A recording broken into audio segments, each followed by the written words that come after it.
last video, I've talked about the 3 factors that you need to know when you are arriving in Canada. So today, I would like to follow up into that because I mentioned about housing, I mentioned about opportunities, I mentioned about choosing your friends or comparing yourself to others. So today, I would really like to focus on how you're going to choose a place where you want to call it home. So in Canada, there are whole bunch of a housing that you could choose. There are apartments, there are private homes, basements, and you can also rent a room with a family. For choosing all these kind of accommodations, there are some that are affordable, there are some that are really expensive, and there are some that you can actually go on budget. Like for example, when you are migrating all by yourself, you can choose to rent a room. So renting a room in Kingston, Ontario right now, where I live, and it's close to St. Lawrence College, where most of the international students stays, they are charging now between $800 to $1,000, and that is not furnished. So you are still responsible to buy your own bed. You are still responsible to buy everything that you need for your stay. This includes your laundry, includes your Wi-Fi, your electricity, your heating. Those are included to the $800 to $1,000, which is close to the school. However, if you're a couple or a family of 3, you may want to choose a one-bedroom apartment. One-bedroom apartment now, rates has gone up from 5 years ago. So a one-bedroom apartment now in a nice neighborhood would be around $1,400 to $1,800. And that is not included your electricity, that is not included your Wi-Fi, and I think water is included on a lot of buildings now. But you may want to compare how much you really can afford. Choosing the right place to live is the key, because I know that students doesn't pay their transportation. However, if one of your family is not covered through the transportation system, then you may still consider living in a place where there's close to banks, grocery stores, shopping malls, and anything that you need for basic life. There is also a house, which most likely not a lot of people does it. But honestly, when I came to Canada, my main target is to have a big house. As long as you can afford it, I would advise you to have a big house, because when you rent a house, you can sub-rent your bedrooms, and you literally could live free. By subletting your bedrooms, you may charge between $1,000 to $1,200 for a furnace close to the school.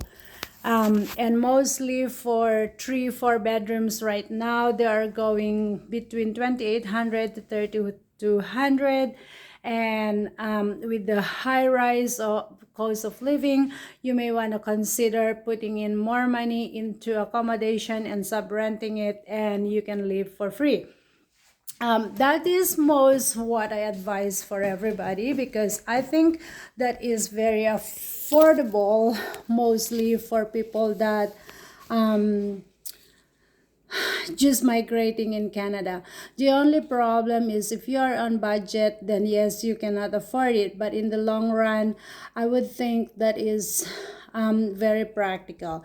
So that is how I started getting into real estate. So when I first came to Canada, I literally had rented a 5-bedroom house.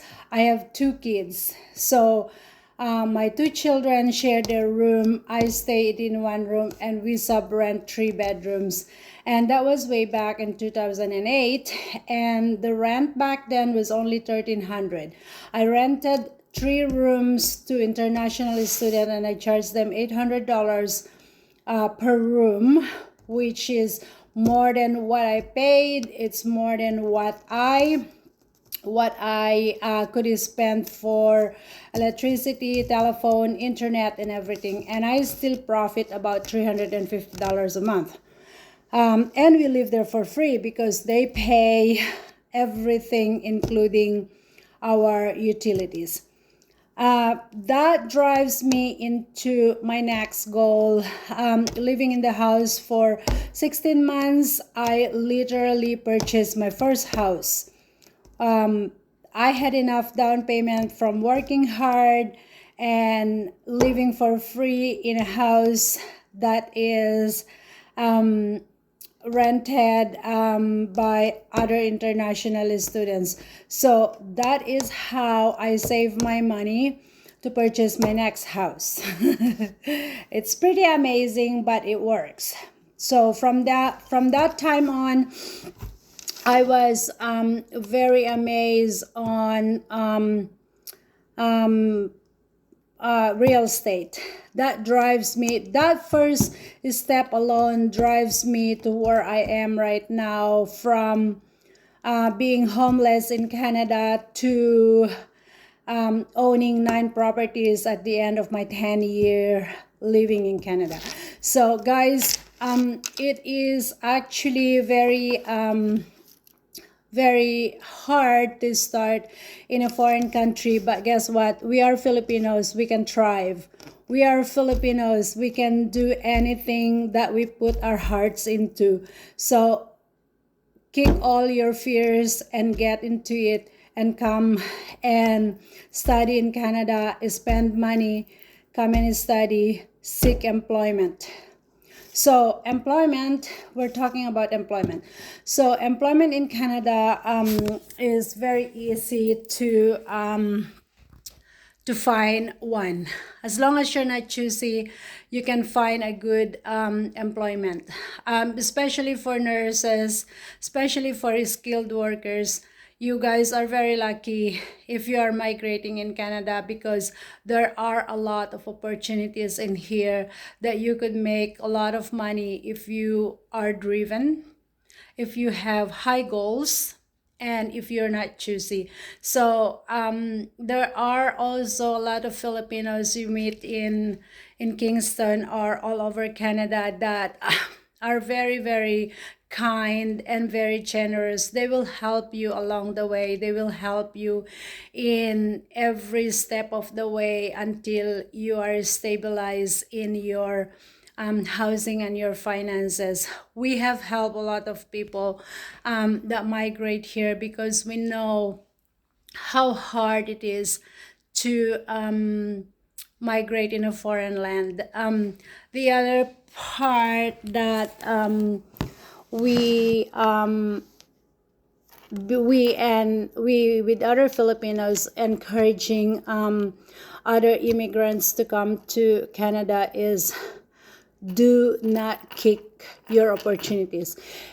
If you are working on one job and you see a better opportunity on the other side, do not be afraid to leave your current work and get on to the next one.